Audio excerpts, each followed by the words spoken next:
7장 23절. 하나님의 말씀 7장, 에스겔 7장 23절 보십시다.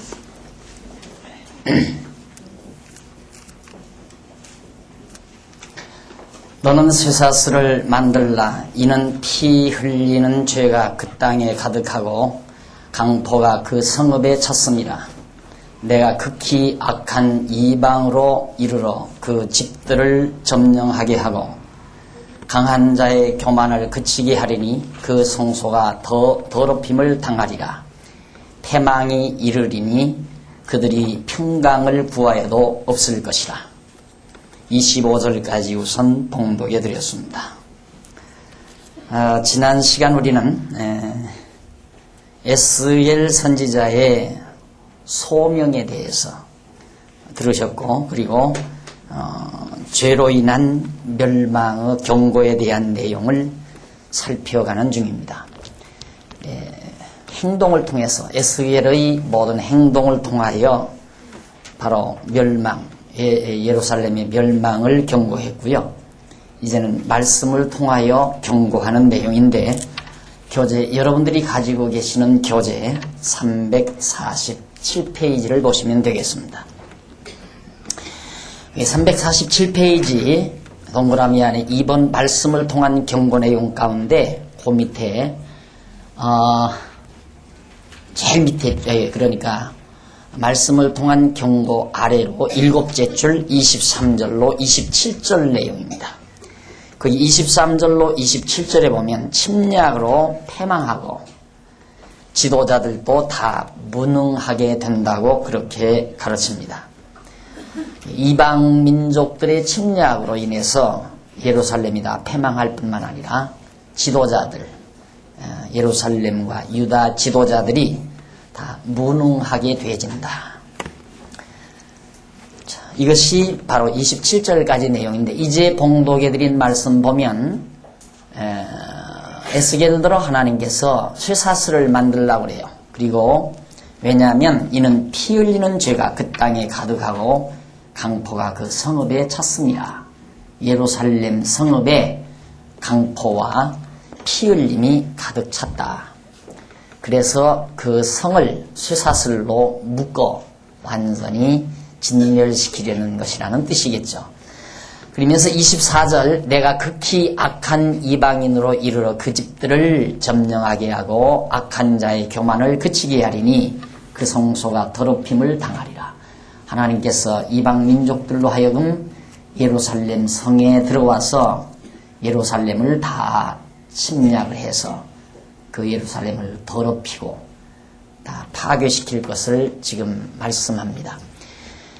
그래서 이제 패망에 이르리니 그들이 평강을 구하여도 없을 것이라. 예루살렘이란 평강의 도시라는 뜻이죠. 그런데 평강의 도시에 평강이 사라져버립니다. 아무리 평강을 구해도 하나님이 주시지 않는다.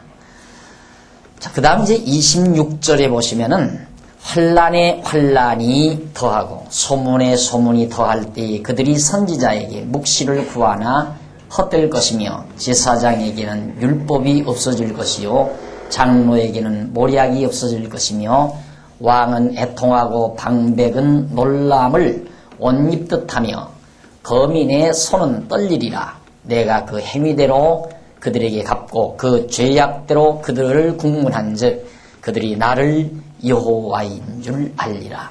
자, 하나님께서 이방 민족으로 하여금 예루살렘에 쳐들어와서 예루살렘을 파괴하고 점령하고 그리고 백성들을 하나님께서 다 패망시킬 때에 그때 이제 환난이 환난을 더하고 극심해진단 말이죠. 그래서 그런 소문이, 예루살렘이 망했다는 소문이 더하고 더할 때에 선지자에게 아무리 묵시를 구해도 필요 없다 이 말이죠. 하나님께서 선지자에게 말씀을 담아주지 않으니까. 그래서 이스라엘 백성들이 그럴 때에 가장 중요한 것이 여호와의 말씀인데 얼마나 듣고 싶겠어요.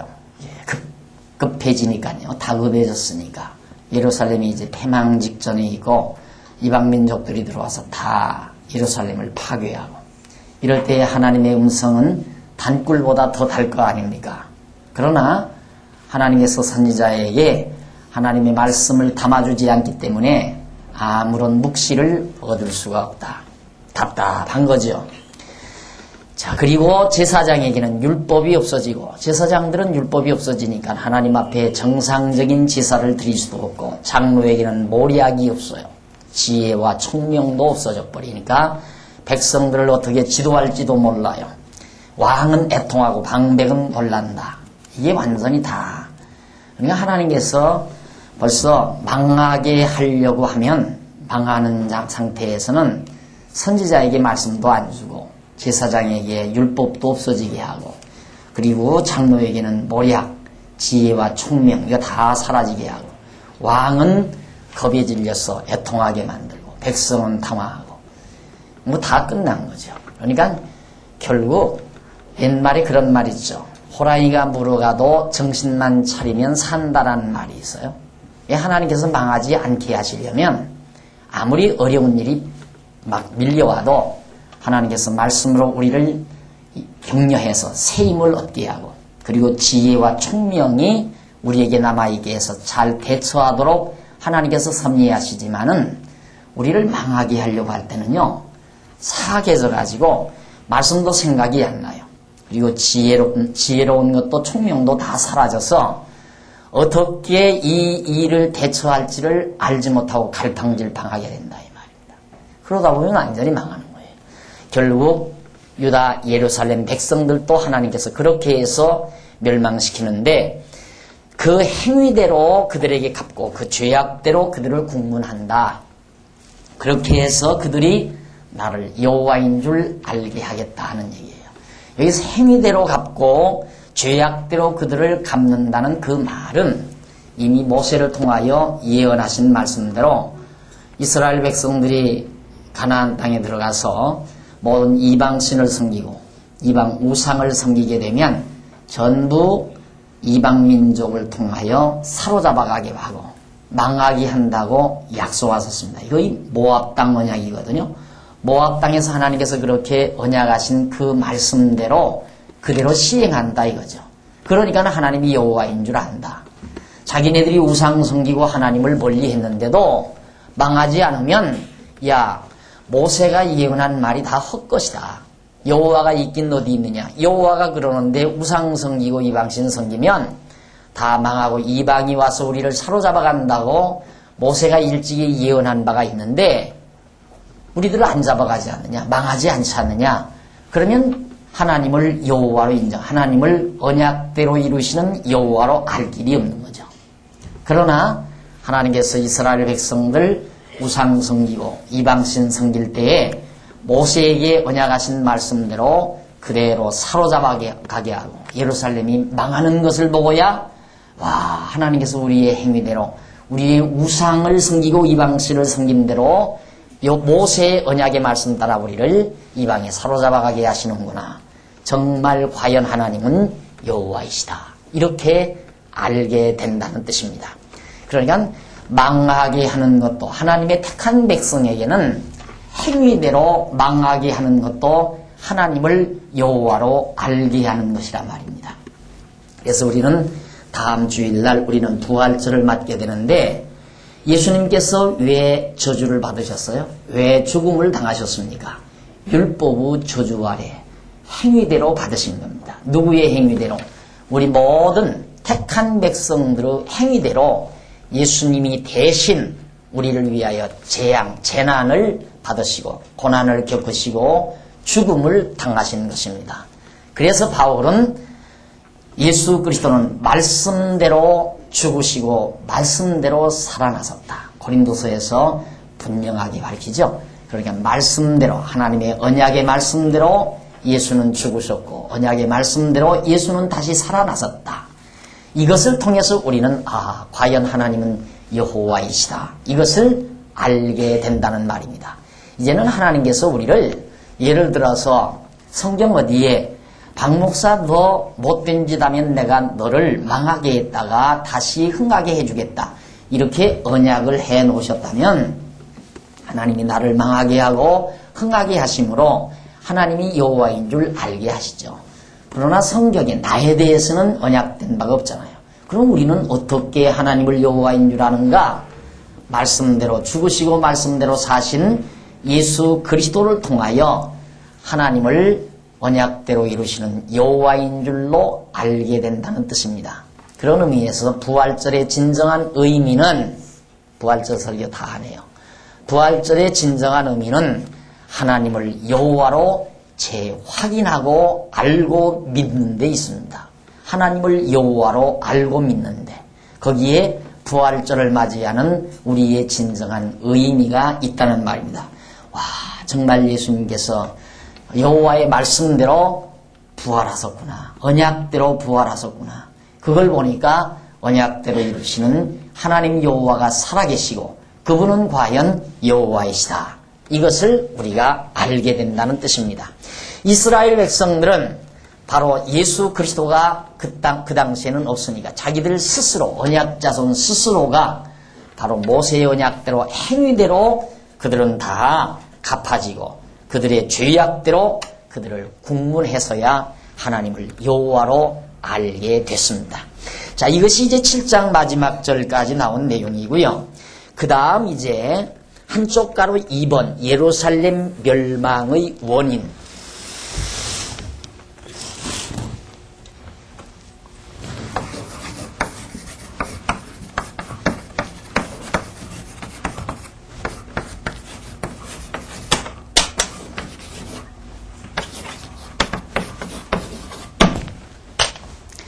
예루살렘 멸망의 원인에 대해서 8장에서 이제 16장까지 계속됩니다. 도대체 무슨 원인으로, 물론 우리가 그동안 다 배워왔어요. 안 사실이니까 간단 우리 정리하고 넘어가려고 합니다. 우선 그 밑에 양쪽 가로 1번에 보면 우선 우상죄로 인한 멸망. 첫째가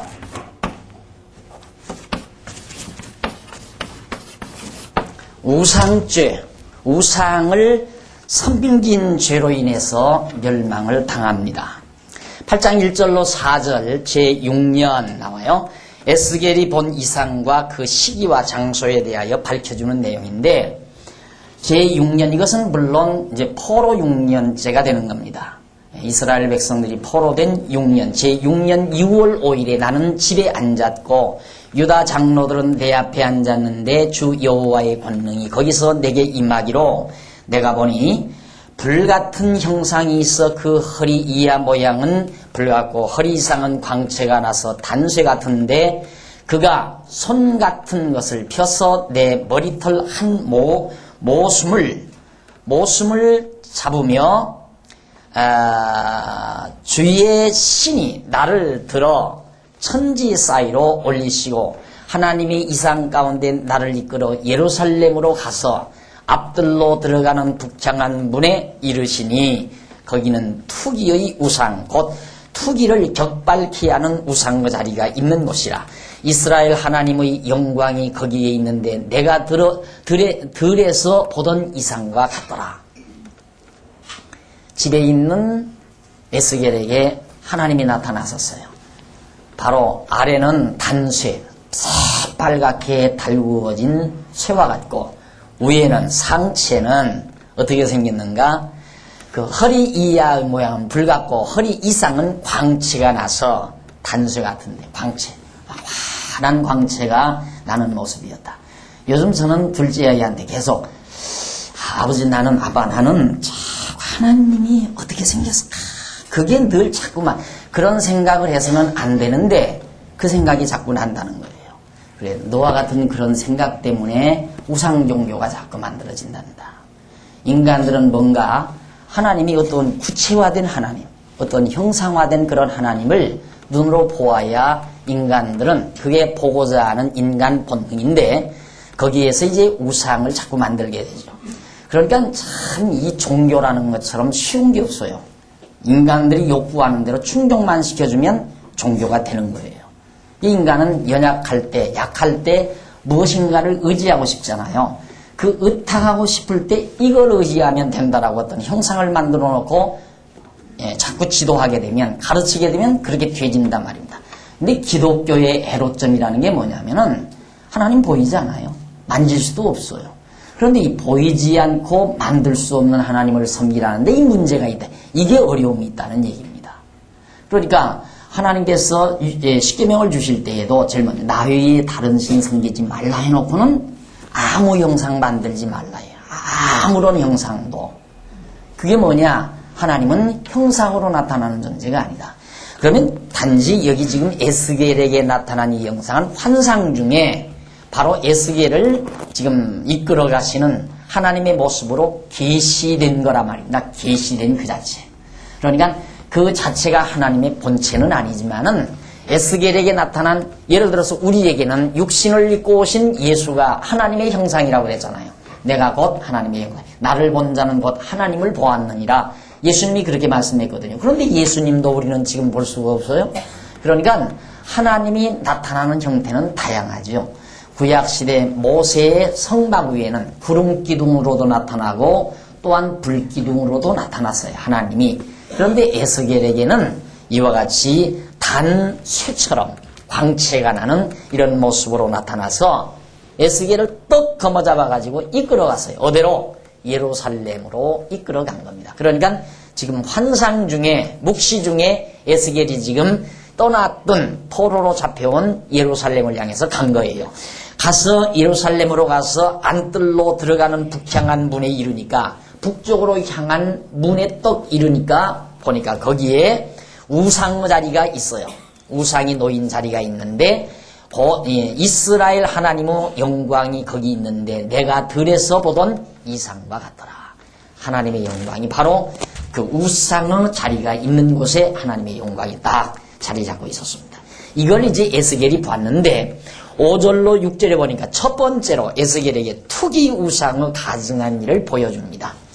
그가 내게 이르시되 인자야, 5절, 이제 너는 눈을 들어 북편을 바라보라 하시기로 내가 눈을 들어 북편을 바라보니 제단문 어구북편에 그 투기의 우상이 있더라. 그가 또 내게 이르시되 인자야, 이스라엘 족속의 행하는 일을 보느냐? 그들이 여기서 크게 가증한 일을 행하여 나로 내 성소를 멀리 떠나게 하느니라. 너는 다시 다른 큰 가증한 일을 보리라 하시더라. 그가 나를 이끌고 뜰 문에 이르시기로 내가 본즉 담에 구멍이 있더라. 그가 내게 이르시되 인자야, 너는 이 담을 헐라 하시기로 내가 그 담을 허니 한 문이 있더라. 또 내게 이르시되 들어가서 그들이 거기서 행하는 가증하고 악한 일을 보라 하시기로 내가 들어가 보니 각양 곤충과 가증한 짐승과 이스라엘 족속의 모든 우상을 그 사면 벽에 그렸고 이스라엘 족속의 장로 중 70인이 그 앞에 섰으며 사반의 아들 야샤냐도 그 가운데 섰고 각기 손에 향로를 들었는데 향년이 구름같이 오르더라. 또 내게 이르시되 인자야, 이스라엘 족속의 장로들이 각각 그 우상의 방한 어두운 가운데서 행하는 것을 내가 보았느냐? 그들이 이르기를 여호와께서 우리를 보지 아니하시며 이 땅을 버리셨다 하느니라. 또 내게 이르시되 너는 다시 그들의 행하는 바 다른 큰 가증한 일을 보리라 하시더라. 자, 투기의 우상. 결국 이스라엘 백성들이 그런 투기 우상을 계속 섬기고 있는 모습을 에스겔에게 처음 딱 보여줘요. 그리고 또 하나를 보여주는데 에스겔을 이끌고 어느 담장으로 가든간 구멍이 뚫린 담장을 보여줘요. 그러면서 이거 헐어버리라. 그래 헐고 들어가 보니까 그 안에 온갖 더럽고 추악한 부정한 짐승들, 곤충들 가득이 있죠. 거기 보면 10절에 내가 들어가 보니 각양 곤충과 가증한 짐승과 이스라엘 족속의 모든 우상을 그 사면 벽에 그려놨더라 하는 얘기입니다. 그러니까 고대 문서 같은 것을 보면 고대 문서의 벽화 같은 것을 보면 그게 다 종교적인 행태들입니다. 거기 보면 뭐 별의별 거 다 그려놔 있죠. 그러니까 왜 우리 불교 불당 같은 데 가보면 벽에다가 벽화 다 그려놓잖아요. 그게 다 우상을 섬기는 행태들이거든요. 그런데 오늘날 예배당 짓고 예배당 창문에다가 뭐 그림만이 그리죠. 그것도 무속적인 속성을 지니고 있는 거예요. 절대 기독교가 그런 장난을 하면 안 돼요. 무엇을 그려놓거나 만들어서 붙여놓거나 걸어놓거나. 그러니까 여러분 우리 교회 보십시오. 우리 교회가 아니에요. 예배당 보십시오. 아무것도 십자가. 누구는 여기 십자가 없죠? 없죠 여기. 여기도 십자가도 없어요. 근데 왜 저 위에는 달아놨느냐 그런데 그건 교회를 표시하기 위해서 일반적으로 쓰는 거기 때문에 그냥 누가 그걸 해놔서 그걸 우리가 그냥 인계 맡은 거예요. 그래서 저걸 그냥 쓰는데 처음 교회 개척할 때 여기 누가 쓰던 강대상을 하나 줬는데 여기 십자가가 붙어 있더라고요. 근데 할머니 집사님들이 노인 집사님들이 와가지고 거기다 대고 자꾸 손을 빌면서 절을 하면서 기도를 해요. 그래서 어떻게 인정 못 쳐주나. 암만 얘기해도 필요 없어요. 노인 양반들이 귀가 안 들리는 건지 들어도 다 잊어버리는 건지. 그래서 하루는 끌을 가지고 자구하고 끌을 가지고 가서 그 십자가를 다 떼서 뭐 칠해놓으니까 막 지저분하잖아요. 그래서 크레파스로 비슷한 색깔로 칠해서 해놨었는데 왜? 거기에 뭐가 있는 줄 알고 자꾸 거기에 관심을 두니까요. 그러니까 이런 뒤에다가 뭐 걸어놓고 이런 것도 전부 우리의 무속적 속성을 자아내게 하는 하나의 수단들입니다. 그러니까 그런 장난하면 안 돼요. 그러니까 오직 기독교는 보이지 아니하는 하나님을 성경이라는 진리체계에 의해서 확인하고 믿는 그분을 경외하는 것이지 절대로 어떤 형상을 만들어 놓고 그거에 의해서 하나님을 경외하도록 하라. 그게 아니다. 그래서 이 종교라는 게 참 편리한 게 뭐냐면 하나님은 안 보이잖아요. 그러니까 나는 하나님의 정권대사다. 하나님이 보낸 특별한 종이다 이거예요. 그러니까 나에게 잘하는 것이 나를 보내신 하나님께 잘하는 거다. 당연한 거 아니겠어요? 여러분들이 예를 들어서 자녀를 심부름을 보냅니다. 어느 집사님 댁에 심부름을 보냈더니만 그 집사님이 목사님 딸인지도 모르고 막 마구 푸대접해서 보냈다 이거예요. 그러면 이 딸아이가 와가지고 아빠 그 집사님이 날 들어오라고도 하지 않고 탁 쏘면서 거기다 놓고 가! 그랬다고 얘기를 했다 하십시다. 내가 굉장히 기분 나쁠 거 아니에요. 그런데 그게 아니라 반대로 우리 딸아이를 잘 받아가지고 정말 공손하게 맛있는 것도 먹게 해주고 잘 좋은 말로 해서 잘 보내줬다. 아이가 갔다 와서 기분 좋아하면 저도 기분 좋을 거 아니에요. 그게 우리들이 보편적으로 가지는 생각이거든요. 그걸 그대로 우리 신앙 안에다가 접촉시킨다 이 말입니다. 나는 하나님이 보내신 정권대사다 이거죠. 그러니까 하나님 안 보이는데 하나님께 어떻게 잘할 것이냐. 나한테 잘하는 것이 하나님께 잘하는 거다. 그 말에 설득 안 당하는 성도가 거의 없다 그 말이에요. 우리 장안중앙교회 성도들은 죽으라고 설득 안 당하지만 우리 교회는 설득 안 당하죠. 왜? 그렇게 가르쳐 놨어. 나한테 잘하는 건 나한테 잘하는 거지 왜 나한테 잘하는 게 하나님께 잘하는 겁니까? 성경에 있지 않느냐고. 주의 이름으로 냉수한 그릇을 대접한 자에게는 뭐 어쩌고 저쩌고 한다. 그걸 빙자해가지고 거기는 바로 지금 사도권, 예수 그리스도의 사도권을 지닌 사도들에게 하는 얘기예요. 그러니까 그 사도들이 전하는 예수 그리스도를 영접하는 그런 자들이 바로 사도들을 영접한다는 그런 뜻입니다. 그런 뜻에 단순히 한 것을 사도들에게 잘하는 것이 하나님 섬기는 거다 이런 식으로 비약해서 설명해가지고 주의종 목사에게 잘하는 것이 하나님을 섬기는 거다 이런 식으로 말한다 이 말입니다. 그러니까 이런 우상이라고 하는 것은 가르치지 않아도 돼요. 그냥 안 가르쳐도 저절로 된다. 내버려두면 그냥 우상 종교가 되는 거예요. 여러분들에게도 성경 안 가르치고 그냥 여러분의 마음 씀씀이대로 놔두면 그냥 자연스럽게 우상 종교가 돼요. 어디 액세서리집 돌아다니다가도 십자가 하나 있으면 갖다가 사서 책상 위에다 놓고는 항상 아침에 일어나서 그 십자가 앞에서 손보고 기도를 한다 이 말이죠. 그것도 하나의 우상적인 요소를 지니고 있는 것들이에요. 자연스럽게 되는 거예요. 그런데 요즘 로만 캐토릭에서는 마리아상을 플라스틱으로 만들어가지고 구역마다 그 하나씩 배당해 주잖아요. 그래서 이제 소위 우리 개신교로 말하면 구역장이 지역장이죠. 구역장이 배분을 해요. 당신은 요 마리아 이분을 일주일만 모셔라. 그러면 그거 갖다 놓고 책상 앞에 놔두고 매일 그 앞에다 놓고 정성을 하면서 이제 거기다가 자기 정성을 다 모으는 거죠. 그래서 그 다음 달이 옮겨가고. 그런 아주 흉측한 장난. 그건 완전히 장난치는 거예요. 무식한 대중들을 데리고 장난치는 거예요. 그건 종교도 아니에요. 그건 무속 종교란 말입니다. 기독교하고는 전혀 관계없는 것들이라 이 말이에요. 자, 에스겔이 가서 보니까 형편없어요. 각종 모양, 가증한 것, 짐승 모양 할 것 없이 우상이 가득하게 벽에다 그려져 있고, 그리고 그렸고 이스라엘 족속의 장로 중 70인이 그 앞에 섰으며 그 그림 앞에 서서 사반의 아들 아야사냐도 그 가운데 섰고 각기 손에 향로를 들었는데 그 우상들에게 이제 제사하기 위해서 향불을 피는 화로를 들었단 말이에요. 거기에 향불을 피는 향기에 연기가 쫙 피어오르는 겁니다. 또 내게 이르시되 인자야, 이스라엘 족속의 장로들이 각각 그 우상의 방한 어두운 가운데 생하는 것을 내가 보았느냐? 얼마나 가증스러운 일들을 행하고 있느냐 이 말이에요. 그러니까 여러분, 절대 종교의 이름으로 어떤 그림이나 형상을 여러분 아마 지금 이렇게 공부하고도요, 지금 집에 걸려있는 십자가 오늘 가서 떼다가 없애버려야 되겠다 이런 생각하는 분이 있을지도 모르고, 혹시 예수 그림, 예수라고 하는 그림 그거 가짜예요. 화가들이 그린 거란 말입니다. 그 예수가 아니에요. 그러니까 그런 거 그려놓은 걸 자꾸 보다가 그 다음 예수님 보여주십시오 하면 그림에 있었던 그 얼굴이 나타나는 거예요. 그거 형상이 배겼기 때문에 답답한 일 아니에요. 그러니까 그런 그림들을 놔두는 게 그렇게 좋은 것만은 아니에요. 그러나 그때다가 쓰레기통에 버리기가 선뜻 쉽지 않을 거요. 아마 날들어 떼달라고 해요. 신방울하게 날들어 부적대듯이 내가 떼줄 테니까 그 대신 공짜로는 안 돼. 아무나 떼는 거 아니잖아요.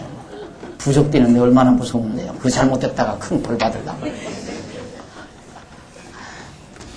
참 인간의 마음이 그만큼 연약해요. 벌써 자기 마음이 거기에 완전히 사로잡히게 됐다는 얘기예요. 그래서 그들은 거기서 하는 말이 뭐냐면 이러기를, 여호와께서 우리를 보지 아니하신다. 지금 우리 안 본다 여호와가.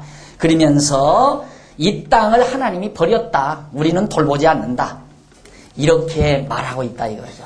하나님이 자기들을 돌보지 않는다. 그러면서 13절, 내가 또 한 번 행하는 큰 가증한 일을 너희에게 보여주겠다 하면서 14절로부터 계속해서 이제 15절까지 세 번째 단무스를 위하는 여인들의 가증한 일을 보여줍니다. 그가 또 나를 데리고 여호와의 전으로 들어가는 북문에 이르시기로 보니 거기 여인들이 앉아 단무스를 위하여 애곡하더라. 이 단무스도 한 우상, 이방 종교 신이에요. 위하여 애곡하더라. 그가 또 내게 이르시되 인자야, 내가 그것을 보았느냐? 너는 또 이보다 더 가증한 일을 보리라 하더라. 여인들이 단무스라는 우상에게, 신에게 정말 위에서 애곡하고 있는 모습을 보여줬을 뿐 아니라 또 다른 거 보여주겠다. 마지막 16절로 18절에 보면 네 번째 동방 태양을 향해서 경배하는 그런 가증한 일을 보여줍니다. 그가 또 나를 데리고 여호와의 전 안뜰에 들어가서 가기로 오니 여호와의 전문 안 현관과 제단 사이에서 약 25인이 여호와의 전을 등지고 낫을 동으로 향하여 동방 태양에 경배하더라. 태양신을 섬기는. 일본이 태양신이 같잖아요. 일본 국기가 그게 태양이거든요. 동그라미고요. 그 태양신 섬기는. 자기네들은 이제 가장 극동에 자리 잡고 있는 섬나라이기 때문에 태양이 바다에서 제일 먼저 떠오른다 해서 그들은 이제 태양신을 섬기는 그런 종족들입니다. 근데 이 태양신은 옛부터 고대 문화에서 많은 사람들이 섬기는. 왜? 태양에 의해서 모든 곡초가 자라고 과일들이 열리고 모든 짐승들이 생성번식하는 것으로 그렇게 생각하기 때문에 그래서 태양이 위대한 신으로 생각한 거죠. 그래서 이제 태양을 신으로 섬긴 겁니다. 그런데 여호와의 하나님의 백성들이 그렇게 이방 민족들처럼 태양신을 섬겼단 말이죠. 현관과 제단 사이에서 약 25인이 여호와의 전을 등지고 낯을 동으로 향하여 동쪽에 있는 동방 태양에 경배하더라. 또 내게 이르시되 인자야, 내가 보았느냐? 유다 족속이 여기서 행한 가증한 일을 적다 하겠냐? 이게 어찌 적은 일이냐? 각종 지저분한 우상들 섬기고 단무스를 섬기고 또 질투상을, 투기우상을 섬기고, 그리고 태양신을 섬기고, 이게 어찌 작은 일이냐 이거죠. 요 하나님 완전히 잊어버린 상태 아닙니까? 하나님을 다 배격해버리고, 완전히 이방신, 잡신, 무속신앙으로 떨어져 버렸는데, 이것이 어찌 작은 일이냐 이 말입니다. 그래서 또 내게 이르시되 인자야 내가 보았느냐 가증한 일이 적다 하겠느냐. 그들이 강포로 이 땅에 채우고 또 다시 내 노를 격동하고 심지어 나무가지를 그 코에 두었느니라. 나무가지를 그 코에 두었느니라. 그러므로 나도 분노로 갚아 아껴보지 아니하고 긍휼을 베풀지도 아니하리니 그들이 큰 소리로 내 귀에 부르짖을지라도 내가 듣지 아니라. 온갖 무속행위를 일삼는다 그 말이에요. 그러니 내가 절대로 그들의 부르짖음을 내가 듣지 않겠다. 에스겔에게 사실을 말해줬습니다. 그리고 계속해서 9장 넘어갑니다. 이것이 바로 우상죄로 인한 것이다. 바로 멸망의 원인 첫 번째예요. 그 다음 두 번째는 9장부터 10장까지 나오는데 그런 죄로 인해서 예루살렘이 멸망한다.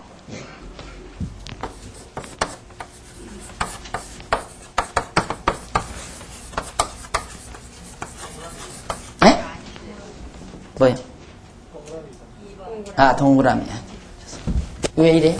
여기가 양쪽 가로예요?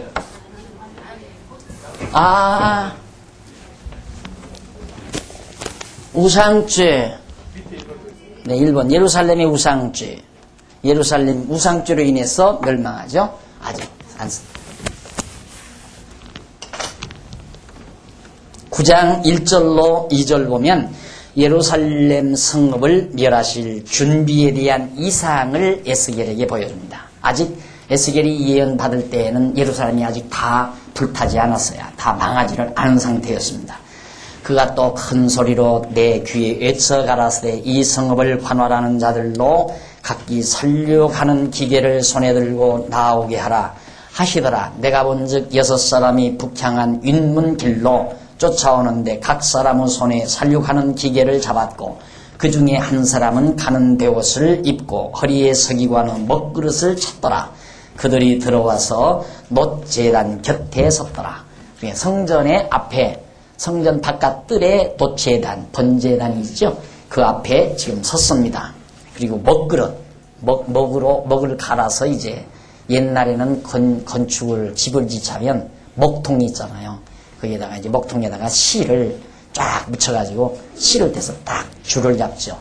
그게 이제 먹통인데 그런 먹그릇을 지금 차고서 천사 하나가 서기관은 먹그릇을 가지고 이제 나타난 겁니다. 그룹에 머물러 있던 이스라엘 하나님의 영광이 올라 성전 문지방에 이르더니 여호와께서 그 가는 베옷을 입고 서기관이 먹그릇을 찬 사람을 불러 이르시되 너는 예루살렘 성읍 중에 순행하여 그 가운데서 행하는 모든 가증한 일로 인하여 탄식하며 우는 자의 이마에 표하라 하시고 나의 듣는데 또 그 남은 자에게 이르시되 너희는 그 뒤를 쫓아 성읍 중에 순행하며 아껴보지도 말며 긍휼을 베풀지도 말고 쳐서 늙은 자와 젊은 자와 처녀와 어린아이와 부녀를 다 죽이되 이마에 표 있는 자에게는 가까이 말라. 그러니까 예루살렘이 그처럼 가증한 일로 타락한 모습을 애통해하며 슬퍼하는 자들에게만 이마에 표를 하라 그 말입니다. 왜? 그 사람들은 죽이지 않기 위해서. 그리고는 나머지 사람은 다 죽여버려라. 늙은 자로부터 어린아이에 이르기까지 모두 다. 그래서 내 성소에서 시작할지라 하심에 그들이 성전 앞에 있는 늙은 자들로부터 시작하더라. 성전 앞에 늙은 지도자들이죠. 장로들, 지도자들, 그 시대의 제사장들, 이거 다 지도자들인데 성전 앞에 그 지도자들로부터 시작해서 막 다 진멸해버려라. 이것이 하나님께서 바로 명령하신 말씀이었습니다. 그걸 지금 에스겔에게 보여주는 거예요. 자, 그러면서 7절 그가 또 그들에게 이르시되 너희는 성전을 더럽혀 시체로 모든 뜰에 채우라. 너희는 나가라 하심에 그들이 나가서 성읍 중에서 치더라. 하나님께서 나가라고 명령하니까 그 재앙을 가지고 나가서 예루살렘을 친다 이 말이죠. 그들이 칠 때에 내가 홀로 있는지라. 에스겔이 혼자서 홀로 있었는데 엎드려 부르짖어 가로되 오라 주 여호와여 예루살렘을 향하여 분노를 쏟으시오니 이스라엘 남은 자를 모두 멸하려 하시나이까.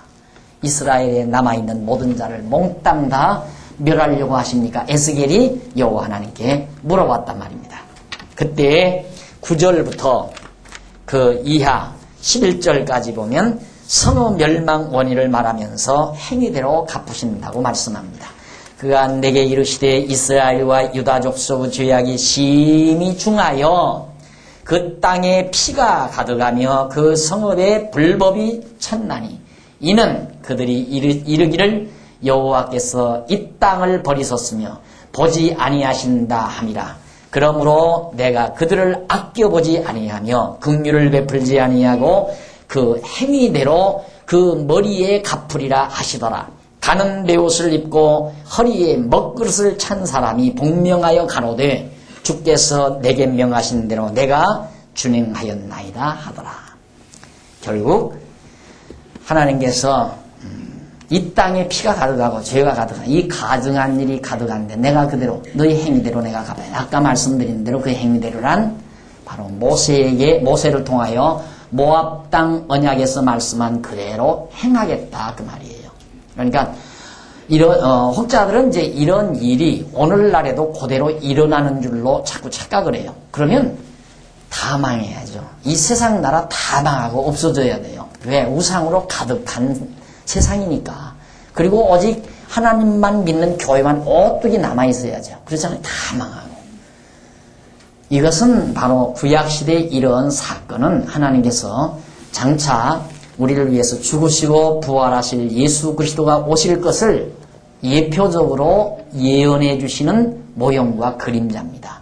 그러니까 이스라엘 백성에게서 나타난 이런 모든 사건들은 장차 예수 그리스도께서 우리의 가증한 죄를 대신해서 다 죽으시고 3일 만에 부활하실 것에 대한 약속을 하시는 말씀이에요. 이 역사 사건이. 이렇게 해가는 역사 사건이. 또 선지자가 이렇게 말씀하는 그 말씀 내용 자체가 바로 여호와께서 언약대로 이루시는 여호와를 깨닫게 하기 위해서 예수 그리스도를 보내어 죽게 하시고 다시 살게 하실 이 사건에 대한 하나의 예표적인 일이다. 그런 뜻입니다. 그러니까 이젠 그대로 그리스도에게서 이루어졌잖아요. 그러니까 이런 모든 구약의 내용들은 실체적으로 완전히 다 이루어진 겁니다. 이루어졌기 때문에 이제는 그런 일이 이 땅에서 또 일어나지 않아요. 그대로 만약에 일어난다면 그대로 이 땅에서 예를 들어 보십시다. 서울에도 얼마나 우상이 많아요. 그러면 서울은 다 까먹으니까 그만두고 그래도 도남동 꼴짜고도 미안해요. 도남동에 사시는 분들.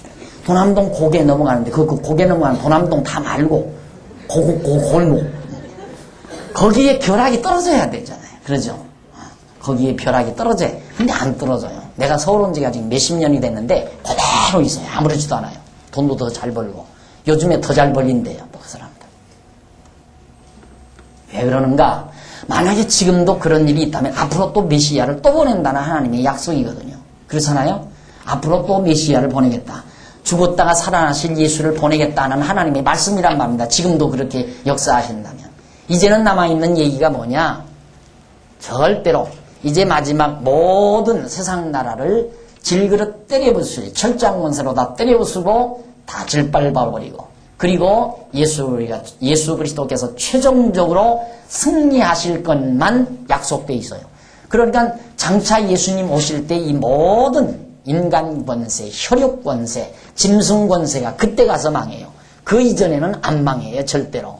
이게 성경의 예언대로 이 세상의 짐승 권세가 완전히 자기네들이 하나님 자리에 앉아서 하나님 노릇하고 온갖 우상을 다 섬기게 만들고 온갖 부패와 타락이 가득하다 할지라도 하나님이 내버려 둬요. 언제까지?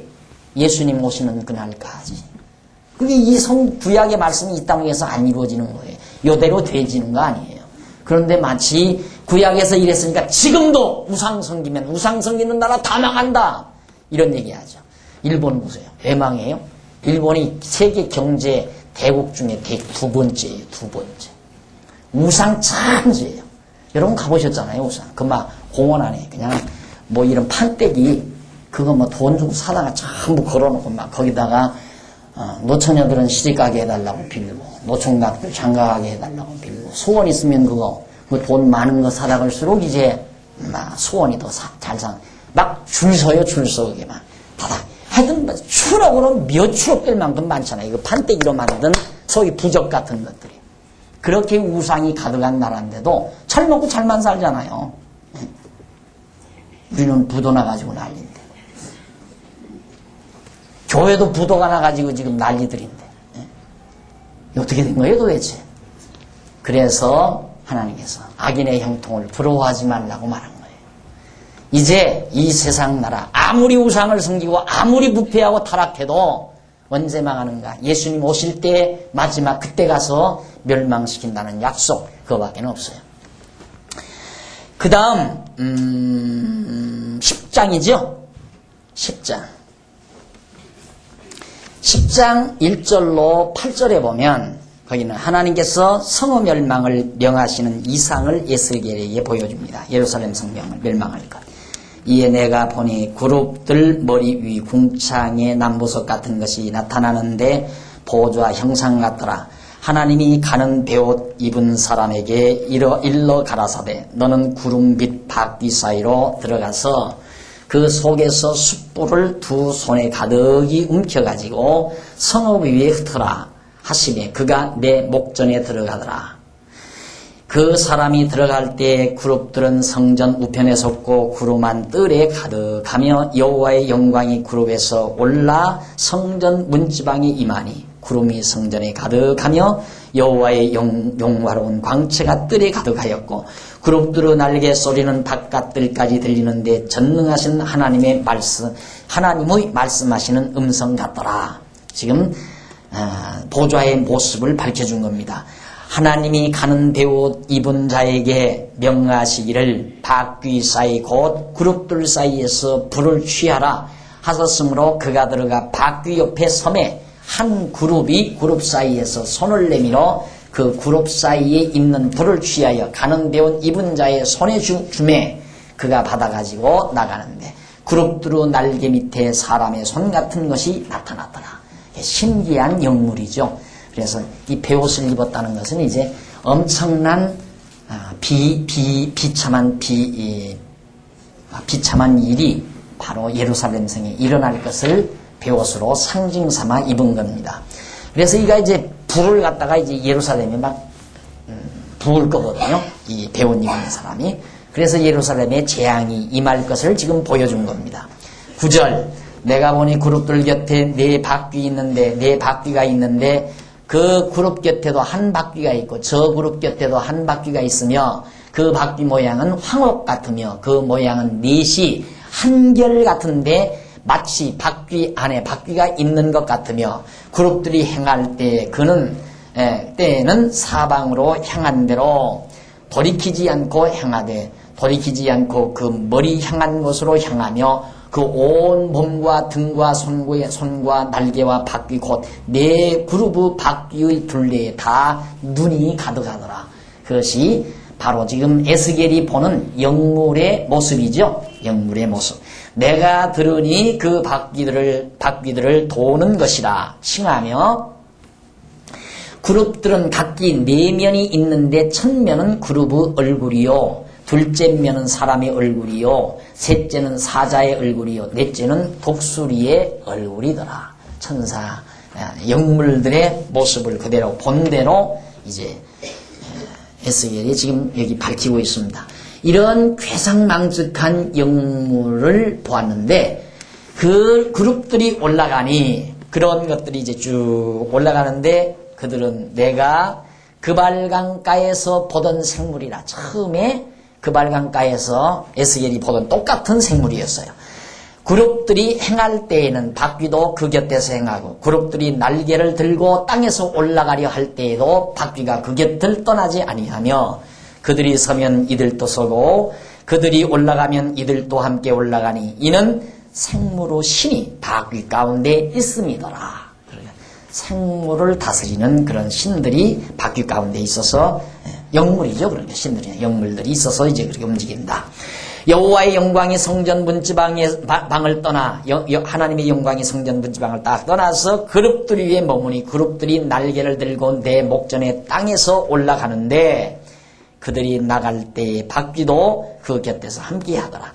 그들이 여호와의 전으로 들어가는 동문에 머물고 이스라엘 하나님의 영광이 그 위에 덮였더라. 이런 환상을 지금 에스겔이 보았는데 20절로 그 이하 20절로부터 그 이하 마지막 22절까지 그것은 그발강가에서 봤던 그것은 내가 그발강가에서 본 이스라엘의 하나님의 아래에 있던 생물이라. 그들이 그룹들인 줄을 내가 아니라. 그룹들은 천사들을 말하는 거예요. 각기 내 얼굴과 내 날개가 있으며 날개 밑에는 사람의 손 형상이 있으니 그 얼굴의 형상은 내가 그발강가에서 보던 얼굴이며 그 모양과 그 몸뚱이도 그러하며 각기 곧게 앞으로 행하더라. 자, 이것이 이제 예루살렘에 재앙을 내릴 건데 결국 왜 이걸 자세히 밝히느냐 하면 예루살렘에 대한 재앙이 여호와께로 말미암은 것이라는 사실을 확인시켜주기 위해서 그래요. 그냥 우연히 아수르 사람들이 바벨론 사람들이 강대해서 예루살렘 욕심내가지고 예루살렘은 정복했다. 모든 일반 역사가들은 그렇게 볼 수밖에 없잖아요. 하나님이 안 보이니까. 그리고 또 사람들도 이런 하나님의 말씀이 없으면 우리가 국력이 약해서 국력이 강한 바벨론에게 패배당했다. 이거 이상 더 모르거든요. 그러나 하나님께서는 에스겔을 통해서 이렇게 자세하게 이스라엘 백성들에게 어떤 형상을 가진 그룹들에 의해서 이렇게 예루살렘에 재앙이 임한다는 사실을 밝혀주는 이유는 예루살렘의 멸망이란 바벨론의 강대성, 강대한 힘 앞에 넘어진 것이 아니라 하나님 여호와를 저버리고 가증한 일을 행한 행위의 대가로 하나님 여호와께서 내리신 재앙으로 망한 것이라는 사실을 예루살렘 거민들로 하여금 깨닫게 하려는 거죠. 그래서 하나님을 여호와인 줄 알게 하려는 거란 말입니다. 자, 그래서 이제 다 보여준 다음 그때에 이제 불신앙으로 그 다음에 이제 불신앙 두 번째가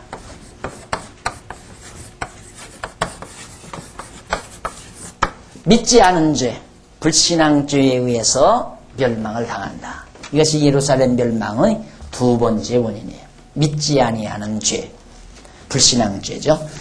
백성이 불신앙죄가 11장에 나와요. 백성들이 하나님을 불신앙한 죄가 11장 1절로 4절에 보면 다 멸한다고 말하는 방백들을 쳐서 예언하라고 명합니다. 때에 주의 신이 나를 들어 데리고 여호와의 전 동문, 동쪽에 있는 문, 동문 곧 동향한 문에 이르시기로 본즉 그 문에 25인이 있는데 25명이 있는데 내가 그 중에 아수르 아들 야샤나와 분하냐의 아들 블라디아를 보았으니 그들은 백성의 방백이라. 그가 내게 이르시되 인자야 이 사람들은 불의를 품고 이 성중에서 악한 꾀를 베푸는 자니라. 그들의 말이 집 건축할 때가 가깝지 아니한즉 이 성읍은 가마가 되고 우리는 고기가 된다 하나니 그러므로 인자야 너는 그들을 쳐서 예언하고 예언할지니라. 자, 지금 여기 25명 중에 두 사람, 이 사람들은 아주 이스라엘 방백들인데 이들을 향해서 그들을 쳐서 예언하라고 바로 에스겔에게 하나님께서 명령합니다. 그러니까 결국 어디나 지도자의 죄, 이게 더 크다는 사실을 알 수 있죠. 지도자의 죄가, 통치자의 죄, 지도자의 죄, 또 교회도 마찬가지. 교회도 목사의 죄가 잘못 가르친 목사의 죄. 이게 굉장히 큰 거거든. 한 사람이 잘못 가르치면 100사람, 1000사람, 10,000사람이 잘못하게 되어 있잖아요. 그러니까 이 지도자라고 하는 것은 그만큼 책임도 무거운 것입니다. 그래서 항상 이제 저는 가르치는 입장에 있기 때문에 항상 목표를, 어려서부터도 그런 얘기 많이 들어왔죠. 어려서부터 신앙생활을 했기 때문에 한 사람 잘못 가르치면 많은 사람이 다 잘못되기 때문에 지도자의 죄가 크다. 난 지도자가 되려고, 목사가 되려고 한 생각도 안 했던 사람인데, 목사가 되면서 항상 마음에 간직하는 것이 뭐냐면, 천하없는 일이더라도 다른 것만 가르치고 말자. 되든 안 되든, 교회가 되든 안 되든. 요즘 사람들이 교회가 된다 안 된다는 기준이 다르잖아요. 대부분 많은 사람들이 교회가 된다 안 된다라는 것은, 된다는 건 뭘 말하는가? 사람들이 많이 와서 돈 많이 내가지고 좋은 집 짓는 거, 그건 되는 거고, 안 되는 건 사람들이 안 나오고 돈도 안 내고 집도 못 짓고 우리처럼 나처럼 이렇게 집 한 채도 못 짓고, 이건 안 되는 거죠. 되는 게 아니죠. 그러나 제 표준은 이제 거기에 있는 게 아니라, 되든 안 되든 그게 문제가 아니라 다만 몇이 오든지 몇 사람에게라도 성경대로만 그냥 가르치다가 죽으면 된다. 그게 제 표준이에요. 성경이 있는 대로만 가르치다가 죽으면 그 다음 하나님이 나한테 책임 묻지는 않지 않겠는가. 그러니까 모르는 건 모르겠다, 아는 건 이것이다 라고 솔직하게 성경대로만 가르치면 끝나는 것이다. 이것이 이제 제 소신인데, 유다가 망하는, 예루살렘 유다가 망하는 것도 이 지도자들이 잘못 지도했기 때문에. 문제는 원인은 솔로몬에게 있었죠. 가장 큰 원인은 솔로몬 왕 때, 솔로몬이 이방신들을 받아들이기 시작한 것이 바로 그 근원이었단 말입니다. 자, 이래서 이제 그 두 지도자들에게 쳐서 예언하라고 말하고, 5절부터 보면, 5절부터 13절에 보면 율례와 규례를 어김으로 변방에서 국문하신다고 말합니다. 여호와의 신이 내게 임하여 가라사대, 너는 말하기를 여호와의 말씀에 이스라엘 족속아, 너희가 이렇게 말하였도다. 너희 마음에서 일어나는 것을 내가 다 아노라. 이스라엘 족속들이 마음속에서 생각하는 거 하나님이 다 안다 이거예요. 6절, 너희가 이 성읍에서 많이 살육하여 그 시체로 거리에 채웠도다.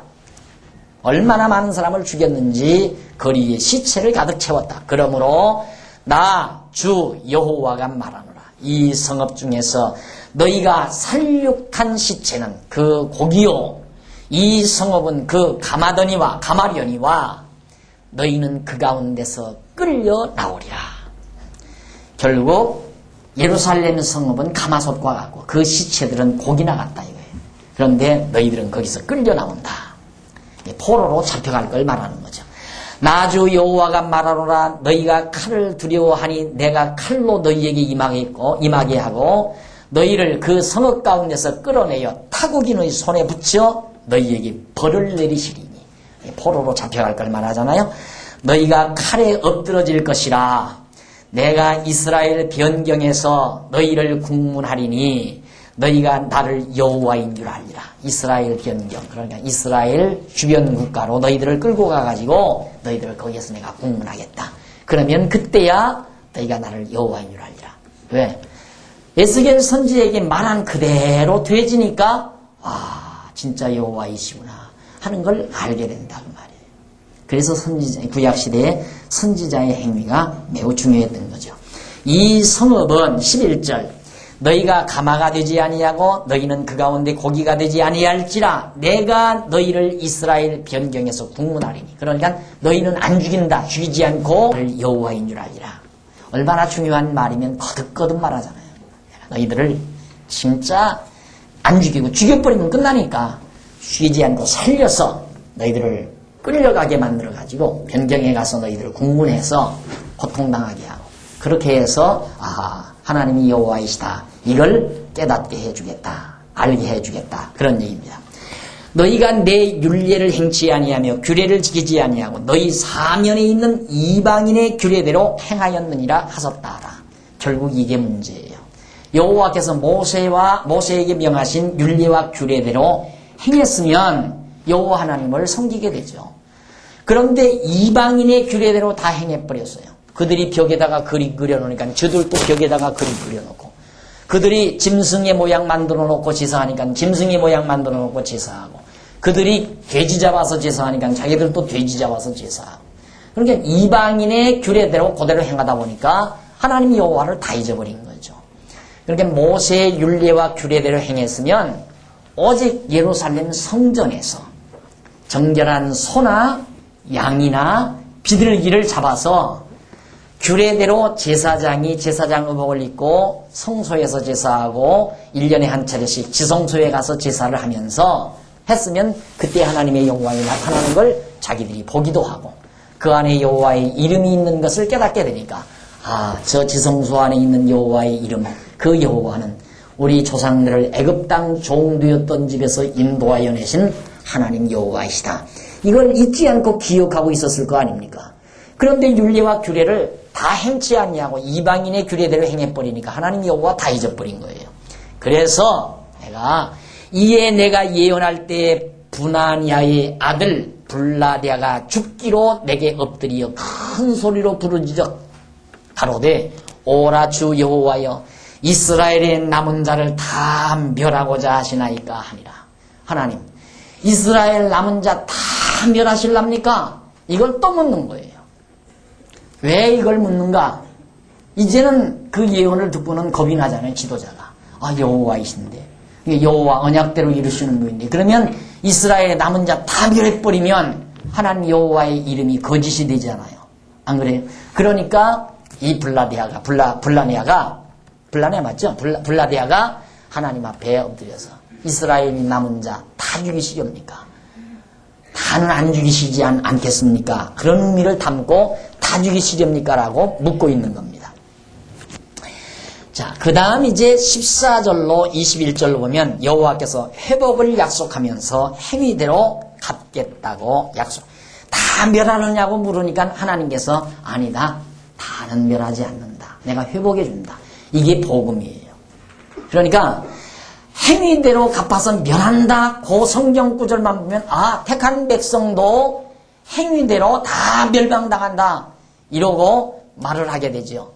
그러나 결국 하나님께서는 택한 백성 아주 멸하지 않고 다시 회복해 주잖아요. 다시 회복해 주신다. 마찬가지로 하나님께서 예수 그리스도를 아주 멸하지 않잖아서요. 아주 무덤에 묻혀서 썩지 않게 하셨어요.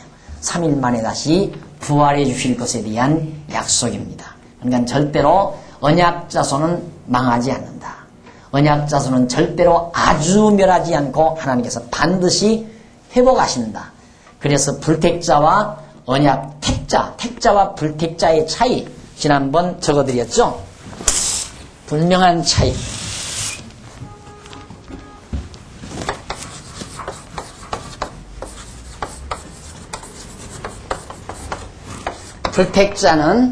택자는 망하고 흥하고, 택자는 흥하고 망하고.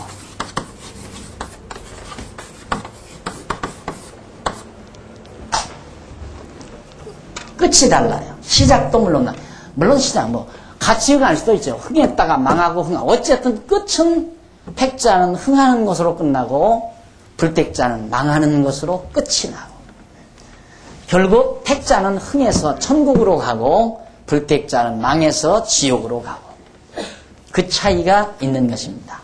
그러니까 절대로 하나님께서 이스라엘의 남은 자를 다 멸하고자 하시나이까 그럴 수는 없지 않습니까? 그 말이에요. 지금 블라디아가 왜? 언약대로 이루시는 여호와니까. 우리 정말 아주 멸하지 않고 하나님께서 우리 다 하나님의 백성으로 택해 주신다고 하셨는데 우리 다 멸하면 어떠십니까? 그런 얘기죠. 그때 여호와의 말씀이 에스겔에게 임하여 가라사대 인자야 예루살렘 거민이 너희 형제 곧 너희 형제와 친속과 이스라엘 온 족속을 향하여 이르기를 너희는 여호와께서 멀리 떠나라. 이 땅은 우리에게 주어 기업이 되게 하신 것이라 하였나니 그런즉 너는 말하기를 주 여호와의 말씀에 내가 비록 그들을 멀리 이방인 가운데로 쫓고 열방 가운데 흩었으나 하나님께서 이스라엘 유다 백성들을 다 사로잡아 열방으로 이방으로 다 붙들려가게 했으나 그들이 이른 열방에서 내가 잠깐 그들에게 성소가 되리라 하셨다 하고, 잠깐 그들에게 성소, 거룩한 처소가 돼주겠다. 그럼 이방에서 보호해주겠다 이 말이에요. 하고 너는 또 말하기를 주 여호와의 말씀에 내가 너희를 만민 가운데서 모으며 너희를 흩은 열방 가운데서 모아내고 이스라엘 땅으로 너희에게 주리라 하셨다라. 흩었다가 모으리라 이 말이죠. 그래서 에스겔서가 뭐라고 그랬죠? 흩었다 모으신다는 예언이죠. 예. 흩고 모으심을 예언하는 내용이에요. 에스겔 선지자를 통해서 하나님께서는 흩고 다시 모아주실 것을 예언하는 내용. 자, 이것이 하나님께서 하시는 섭리입니다. 그런데 그대로 예수님께서 유다 백성들도, 이스라엘 유다 백성들, 예수님 당시에 예수님이 오셔서 감람산에 올라가셔서 그렇게 얘기하셨어요. 예루살렘아 내가 암탉이 병아리 모음처럼 너희를 몇 번이나 모으려 했으나 너희가 원치 아니하였도다. 그 다음 뭐라고 말씀하셨는가? 차 한 잔 들고 얘기하십시다.